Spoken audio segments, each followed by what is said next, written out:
Hey, what's going on? My name is Joey, and I'm here in university. This is my program that I've created to rehabilitate myself. Man, and I got a lot of rehabilitating to do. I'm talking physically, mentally, emotionally, everything. Who I am, who I was raised to be. I need to change, man. And, I tried doing it in over 25 years in recovery, in and out of jail, all that stuff that failed me and failed many others. Anyway, I'm kind of going back on things that I might have already said.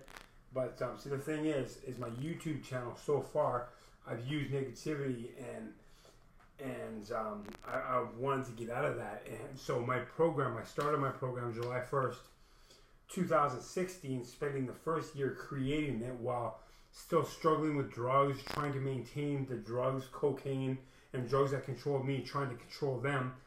And meanwhile, just allowing my intuition to take me and guide me to different places along the way. And all I really endured was everyone else's sickness stopping me from creating my program. And it just all ties into my story. And so anyway, July 1st, 2017 came around after losing my dad, the one I loved the most in this world, and the one that kept getting taken. Everything got taken, everything that had to do with love got taken from me from a stepmother whose work was to do the devil's dirty business in my life, and that's all she did, and she's done and she's continued to do after I've completely walked away, trying to recover. But I'm coming up, man. Everything's happening for a reason, and I understand. Like, I kept on trying to take it upon myself to get to where I thought I needed to go without understanding my program, or understanding my program but not really believing in it, just like I never believed in my story and myself and so on. So after my dad's death, which ended up being, I spent since 4 years ago, since the universe revealed itself to me, I was trying to tell my dad everything that's going on while he's living. He's a part of my life, so he's living my story with me, and I'm trying to get it across to him, and all he kept saying was, just show me, Joey, just show me. And it was just so far-fetched that I didn't even really believe in it, yet it's happening right before my eyes and to me. So anyway, it ends up being when my dad dies, he's the main part of my story, and it just took me for a spin, but I'll get there when I get there. So what I'm saying is, July 1st, 2017, I'm nearing it, and I'm freaking out thinking, how am I going to do this? I'm using cocaine down to like once a month, and then I start using it only little bits of it, and walking away, trying to control the drug, like I said, instead of it controlling me like it's done over 25 years of my addiction. And so anyway, it's working though. So I'm nearing July 1st, and I'm like, man, how am I going to do it, man? I gotta cut this out. How am I going to do it? But it just happened, man. July 1st, 2017 came, Canada's 150th, and I started my program. I don't know if you can see it. This is Canada's 150th, right? This is just the mint collection, and I got this for my program. Can't see it, but this is the start of my program. It's called University, right? And then I gave myself this. This is my first 1-year chip, and I gave it to myself before I got it, because this is fail-proof, man. This is like, you know what I'm saying? This is my 1-year chip. It's where I was born. It's Ottawa, Parliament Hill, and underneath a black light, I get fireworks. So snowbirds turn to fireworks, and the reason behind that was so significant with my story is because over 25 years, every July 1st came, I tried to make that my clean date so I can celebrate the following year with fireworks. I can celebrate my year clean and so on every year. But I just never could do it, man. I never could do it. So this time, with the help of University in my life, I did it, man. I did it, and I celebrated my first year clean with fireworks. And all I got to do is put a black light under this, and I sell fireworks 24/7, man, anytime I want. That's my 1-year chip. I also got this from the program that I couldn't never get it, right? My first year, this is the first time, instead of those white ones, man, I got a glow-in-the-dark tag. 1 year clean and sober, but I cheated these guys, right? Because the first year I spent, I just allowed my intuition to roll with me, and I kept my dad dear to my heart, and I smoked hot knives, marijuana, weed, kush. I smoked it, and then I smoked it not like I used to smoke it like a pound a day or whatever, man. I just smoked little nerds. I rolled them up, and I smoke a roach a day, man, and not a roach, but a little bit of bud, right? And it was just, and I blow out a hoot for me and a hoot for my dad, and that's all I did, man. And I stayed faded and whatever, and it was good, right? But I did that for the first year. Then July 1st, 2018, boom, I cut weed out too, man. And now, instead of being this lost kid that you see on my old YouTube channel, so still run by an ego and everything, now Canada 151, I can work on me, the love that's in me, and drop my ego. 100%, man, I'm allowing the teachings in my program to really take hold of me and absorb everything I really need, man. You know what I mean? So without my ego, man, I'm doing this, man. Everything that I struggled with for the first year is ain't no thing anymore, man, because I got my ego is strapped, man, and I'm doing it, man. I'm writing songs, I'm doing everything that I struggled with, man. You see me rapping on this thing, man. I didn't know what I was doing, man. I just rolled with it, man. And I tried to tell my story. Now my head's clear, man. My heart's clear, man. My ego's gone. My program is heading for the sky, man. This is what I'm talking about, you know. And now I can get across to you what I'm trying to get across to you, man. I just wrote my first song. It's beautiful, man. I love it. I can't believe it. You know what I'm saying? I'm still not the best at freestyling, whatever, and I'm still insecure. But you know what? That's okay, man. It's slowly but surely, man. I'm rolling out. I'm the turtle in the hair, right? And while the hair flies by me, man, I'm just soaking it up, changing everything, doing everything I gotta do, and let my intuition to pave the way, man. You know what I mean? And that's just what I'm doing. Let's see what I want to talk about. You know, like I just wrote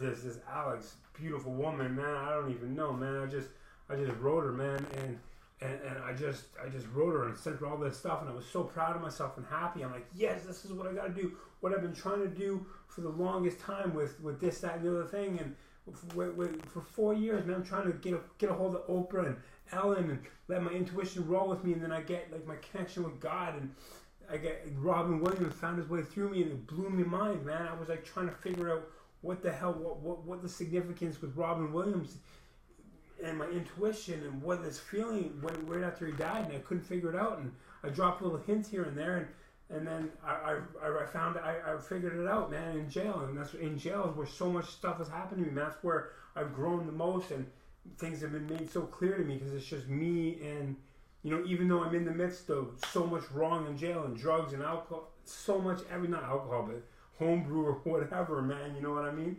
Like I just stay clear of that stuff, man, and I still, like I said, you know what I mean? But my connection with jail, and I don't know if it's because it's Wilkinson Road and I died on that road, and my connection is just, I don't know why, what's going on, and you know, I don't need to know why right now for this, man. It's all coming to me over time, and what I do need to get through is to this Alex woman, so I can be on the show, man, face the truth, man. You know what I'm saying? And I can bring to them the story they've been waiting for forever, the story that I've been waiting to bring to the table without even knowing what the hell it is, man. My intuition just told me when I was a kid that all this stuff was happening. It didn't make sense to me because I'm just a broken kid, and I'm thinking, yeah, right, what the hell, why am I going to get all this great shit, man, you know? And I just ignored it. Everything that my intuition told me is starting to happen. It has been 4 years ago. And I'm going to get into that. I just wrote them, telling them this stuff. I was, like I said, I was so proud of myself. And then I got home after a night of work, and I read it, and I was like, oh my God, what did I do? I did it again, man. I screwed up, and I got a second chance to get through to where I want to be, and I screwed it up, man. I'm telling them stuff that they don't want to know, they don't need to know, but they do.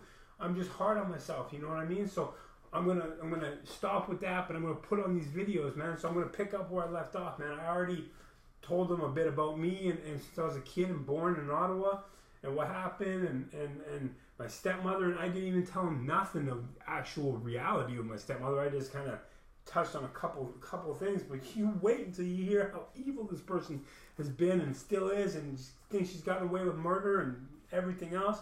Man, it ain't going down like that, man. But you know, so and then I started talking about my struggles in recovery, trying to come up and always doing the same thing, and that's finding myself through others, knowing that's my passion in life, to fix other people. And meanwhile, I picked up the exact same people I grew up with in my stepmother and had all the same traits. And when they acted and cheated on me and did all these lying things to me, I acted the way that I knew, and I freaked out. I never hit nobody, man. I just, what the fucking, you fucking stupid slut. And I was vicious, man. My words were venom, and I didn't realize them. I got the heart of gold trying to do everything while they're walking all over me, and I reacted to it. And they all, they hit me or whatever, and they freak out on me, and they hit me, and I didn't know how to deal with it. So I'd either defend myself, literally, or I'd hit him back. Sometimes I lost it and I hit him back, and I always got charged with assault. And I always went to court and manned up. And even when I was honestly not guilty, I was like, fuck, I'm a man and I shouldn't have done this and I shouldn't have got myself in a situation. So I pled guilty.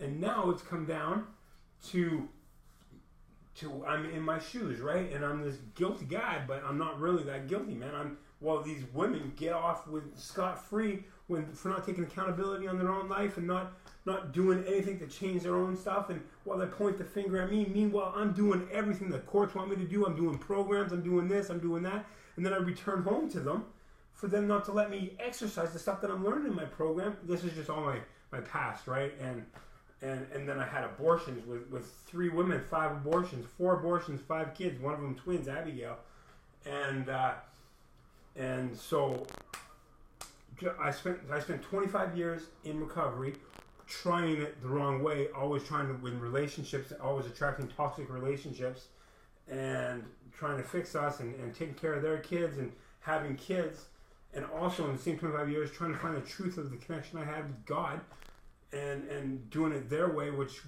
I wasn't doing what they say, because I was still living my life and stealing and doing everything under the sun that you could even imagine, man. The shit, but God's still blessing me like crazy. Like, what the hell? And so, I knew this church shit was bullshit, right? And so, but I kept on staying because I fell in love with the family life and the family that I wanted and the love and everything. Like, but I was still living this roachy life, right? And going back home to where I'm trying my best to overcome this, but I had it in me, and it was hard to conquer. And then I go home to the same denial. This kicked my ass in the first place, and watched my dad endure all this pain and put up with this shit, man. My stepmother, like, would always be, it was just disgusting, man. She'd always be separate from my dad unless she was bitching and complaining and killing him. And, like, she stopped, like, anyway, I don't need to get into all that, but you know what I mean? Like, I just know that I just was loving the church life and everything, and not feeling it, right? Because, so anyway, I stayed where I was at and got myself into the situations I got myself into, and I knew I would figure out the truth, man. And one time in recovery in 2006, I just, when I graduated, I felt like I knew I would come up with, my intuition told me stuff my whole life, man. It told me that I'd be Jesus. It told me I'd write a book. It told me of this greatness about me, and I had no idea. I was so lost. I just ignored it. And then May whatever, when I graduated the rehab program, first thing I ever graduated anything in my life, right? Like, my intuition told me that I would create my own rehabilitation program, and I remember thinking, how the fuck, like, whatever, as if this isn't what it is, man. How am I going to come up with anything better than this? Meanwhile, this is junk shit. People are still dying and failing and everything, including me. Thank goodness I didn't die when I should have died 100 times. And my story proves it, man. Car accidents, the reckless life that I lived, man. Like, I'm doing crazy shit and getting away with it because God loves me, man. I'm here for a reason, my purpose. And that's the same as my grandpa, man. I'll get there when I get there. But my grandpa should be dead too, man. But he made it out of World War II, man. He made it out of Siberia, man. And he made it for a reason. The same reason that I made it out of all this shit, man. Because I got a purpose. And it was an unknown purpose to both of us. I mean, now I get to figure it all out, man. Because it's just like the end days, man. This shit's going down, man. You know what I mean? Like, be Jesus, die backward right here, man, in the flesh.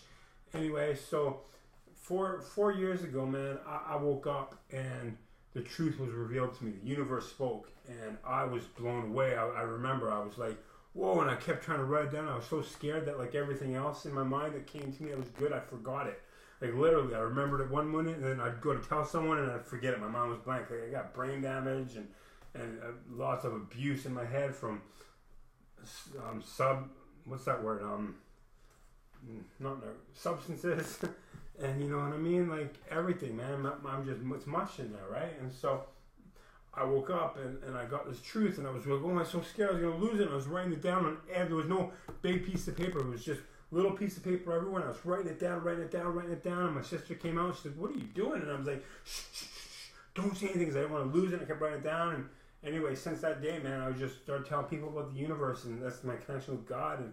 And it was so far, no one knew the universe, man. No one believed me. No one believed. They thought I was crazy and off in my own little world. And I was so on about it. And this is like 4 years ago, man. And then, anyway, I just knew my whole life that I was going to write this book, and things would happen to me, and I'd be like, is this what I'm supposed to write about? And I was going crazy a little bit, right? And anyway, so since that day, man, since right before this day happened, I asked for my last relationship. After all my relationships, taking care of kids and everything, I prayed for this girl right here. This one right here. I got this tattooed to my body because this girl right here is the girl that I always pictured. I mean, that's not why I got her, but this was the girl that I always pictured. Since I was a kid, I always had an attraction towards women that looked like this, and you know what I mean? And I picked up on it, and I saw them, and I just always... Anyway, I prayed for this girl, man. I wanted her to be slim, wanted her to have black hair, wanted her to have green eyes, one with a little off tilt, you know what I mean? Like just a little imperfection, and I wanted her to have 5 kids. Was the main thing.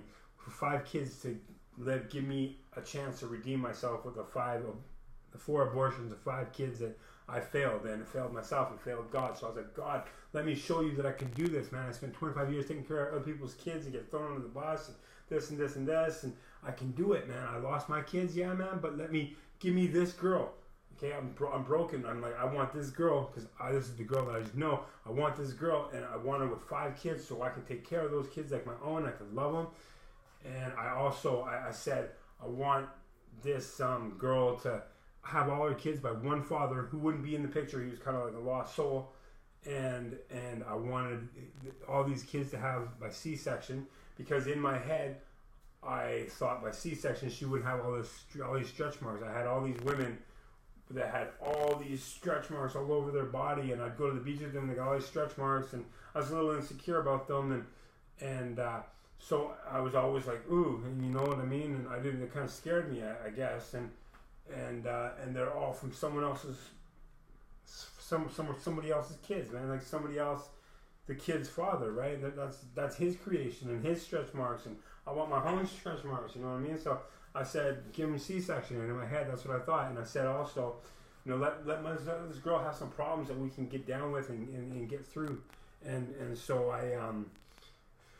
that wasn't it, man. You know, like, and then growing up, watching Oprah Winfrey show and makeover shows and stuff, and like seeing the greatness other people do for people, I always had this thing, and I know I'm going to be made. I already know in my heart that I'm made, and eventually it's just a matter of time, and I'm going to be able to give my girl $1 million smile, and I want to be the one to put that $1 million smile on her face. And so give me my girl with no teeth.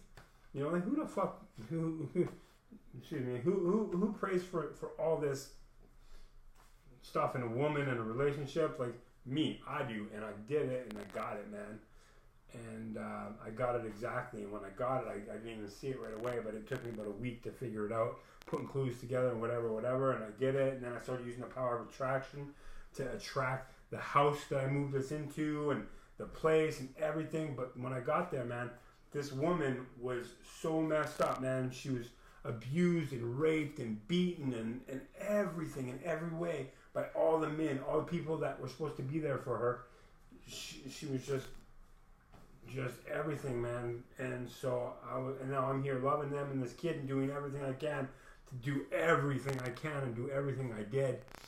And she wasn't used to it, man. Her head was all fucked up because of it. And I would say, for instance, I was on the bed writing Ellen. Like, I wrote Ellen every day. I wrote her a letter every day, but I never sent any of them because I don't know, man. I just call it my intuition, I just never did. And there's a reason for it, because I guess I wasn't ready for the fame that I wasn't ready for. And even though I wanted it, and that's all I wanted, man, I wanted to be out of the shit that I was in.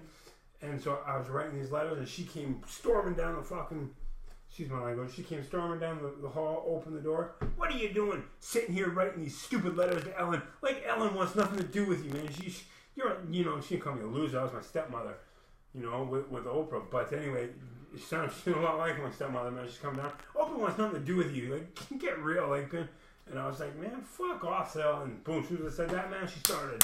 Like, this chick was tough, man. She knew how to throw him down. And I'm just fighting her off while she's feeding me shots in my head. And I'm like, what the fuck? Get off me, you fucking idiot. And then her kid comes down. I got a 15-year-old boy on me and a fucking woman on me. And I'm trying to fight them off without, whatever. And anyway, so that got patched up and figured out. And she's like, oh, I'll do this and it'll never happen again. Blah, blah, blah. And then that kept happening though, man. Like, I was ready for a cat after I prayed for my first cat. And when I put him down, Pookie, I couldn't have another cat, so when I prayed for another cat, I got him, man. I got Pookie and Crazy mixed together and I call him Shady. The first cat we got was Shadow, and it was exactly a white cat with Pookie it was with Pookie Splash, and when I brought him home, man, I was crying. I would look in his eyes, blue eyes like Pookie, and I just knew, and I just had this connection. I knew, and I was in tears, man. I was crying, I was petting him, and I was loving him. And Sil came in the room fucking again, and she's like, what the fuck are you doing with this fucking cat? You got a family out here and you're with this cat? Meanwhile, they're doing what they're doing. She's always smoking and doing whatever she does that I'm trying to get away from smoking weed, and I don't smoke cigarettes, and I don't fucking drink coffee, and I don't do anything that they do. So, and there's fucking chaos in there, right? So I'm just like getting all over the piece, petting my cat. And she's like, you got a family out here with this stupid cat? I'm like, fucking fuck off, Sil. Seriously, I'm loving this cat.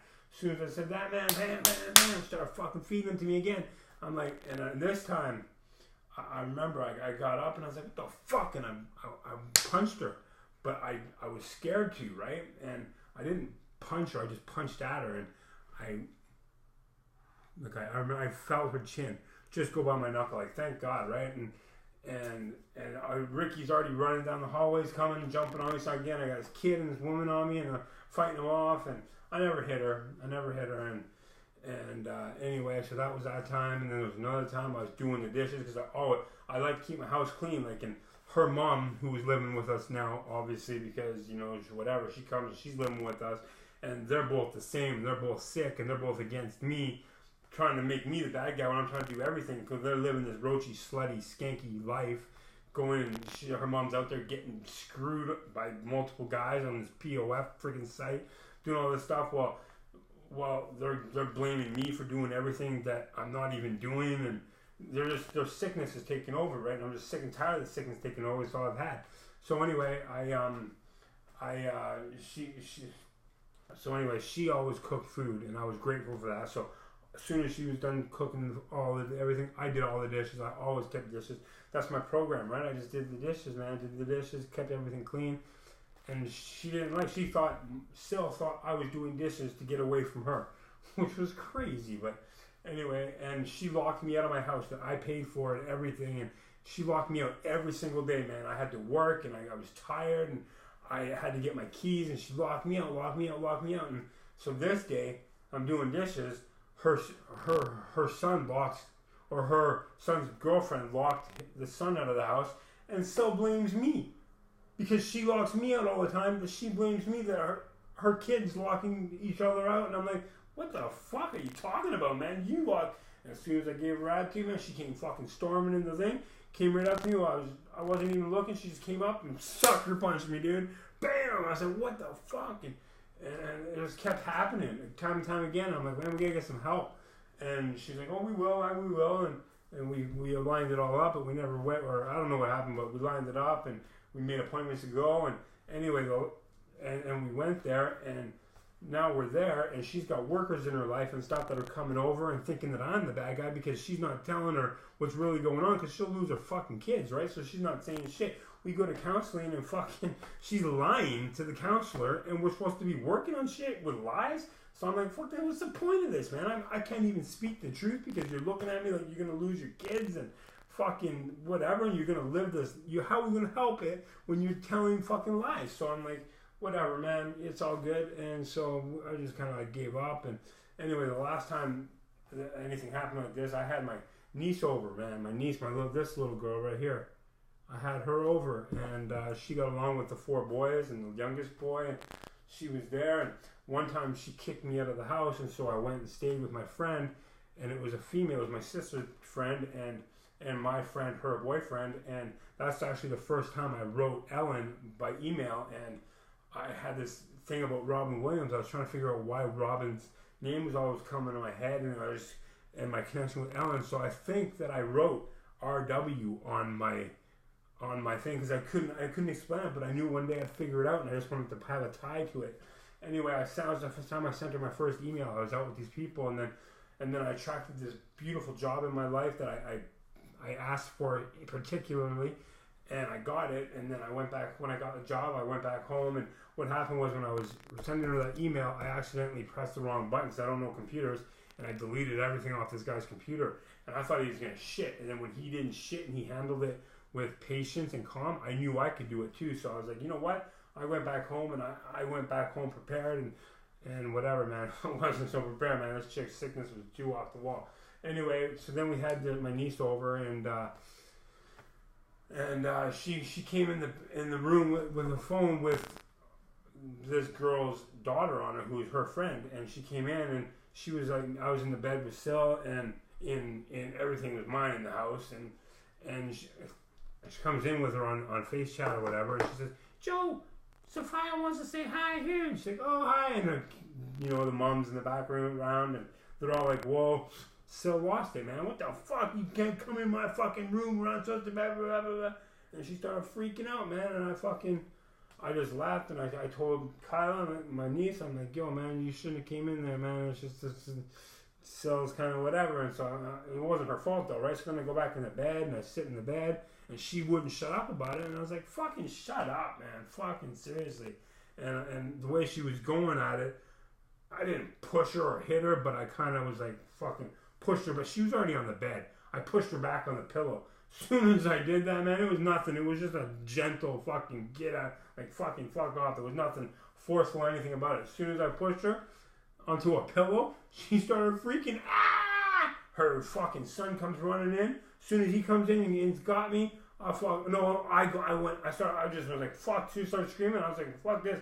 I start walking down the hallway, and her son's coming and grabs me, and he's a football player, right? So he grabs me and throws me down and kills my back, right? And my back was screwed up for like a week because he just got me, and then she comes running out while he's got me on the ground, and she starts feeding me shots. My niece is freaking out. She's feeding me shots. The other kids are around. She's feeding me shots. He's on me. I'm like, I don't fucking know, man. I'm trying, and this happened again and again and again, and I don't know, man. I don't want to hit this kid, man, but I lose it, man. I'm just, when I'm in this mode, I can't even think straight, and I'm just like fucking trying to stop it, but I didn't hit anybody. But anyway, it's fucking. This is the last time any abuse like that happened, but it kept on going, man. Her sickness kept spiraling out of control, man. She was blaming me for wanting to fuck her 17-year-old daughter, and blaming me. We'd go to a football game, and we'd get all these Twinkies running around with Lululemons, and every time one went by me, she's like, I see you looking at her ass. I see you're sick. You know, if you were you'd get beaten up, and da-da-da-da, man. Anybody would beat you up. And I'm like, dude, I'm not even looking at her, man. I'm just like fucking them. Anyway, it was just crazy, and then she started saying that all this stuff about molesting kids and shit, and that was just something I wasn't down with at all, and I was struggling with something from another relationship that I was trying to, like, what the fuck is this shit keep coming at me for, man? Like, fucking for real. So I was like, you know what? Fucking, I'm out of here. I bounced. I left. I walked away from everything. My cat, everything in the house, I left with her. I got a couple things, right? And I just left and attracted my next situation, man. I can't believe it. I wanted a Three's Company situation. I wanted to be Jack Tripper, yo, and live with a blonde and a brunette. And that's what happened, man. He found me in the house that I attracted, in a room with a bar that I always wanted. It's just wild. My story is wild, and so I'm in this house and everything's cool. And then I ended up dating the brunette, and she was sick and had her own drug habits too, and she was in denial, and I'm trying to fix things and fix myself, but I'm still, I got a bar in my room, so I'm starting to get a little bit of alcohol collection, and it grew, but anyway, and then of course drinking and doing drugs, and I was trying to still control my drugs, or like cut them down and not be as fiendy and whatever, and I did a good job, but I was still using, and and so was she. But she would go off to her own life, and I was insecure and always knew I've been lied to my whole life, so I didn't trust a fucking thing when it came to a woman. And I knew what she was really doing when she was going out, hanging out with exes and whatever, doing drugs, and so I wasn't down with it. I said, no, man, I can't do this relationship anymore. And I asked her to fucking go live in a trailer in the driveway, and she did. But then she started to like get between me and my sister and trying to throw me under the bus and make herself up on this pedestal, and it was just sickness, right? And I didn't know how to handle it. I was actually on Prozac for a long time, and at the beginning I thought this Prozac was a miracle drug and what I've been waiting for my whole life, and then I started getting dependent on it. It didn't work for me the same as any ever. Tried to get off it, I shit my pants, I fucking do everything else, and shit was fucking gay. So I was like, I had enough, and I just against the doctor's orders, I just cold turkeyed it, man, and I fucking lost it one day on this chick. When after attracting the next girl into my life, man, I was like, you know, I was like, and when I came in here to this place, I attracted Pookie P2, which is right here. Look at the way this fucker sits here all the time. Look at the way he just kicks it. That's Pookie. I love him so much. Okay, that's P2. And P2, this is how he sits all the time everywhere. So P2, I was like, after getting Pookie, my first cat, pure white, blue eye and green eye, I was like, you know what, Father? After leaving Shady, I was like, I want my own cat, but I'm going to put you to the test. I want Pookie, I want a cat to be pure black, opposite of Pookie, but I want to have green eyes and be wild like Crazy was, my other cat.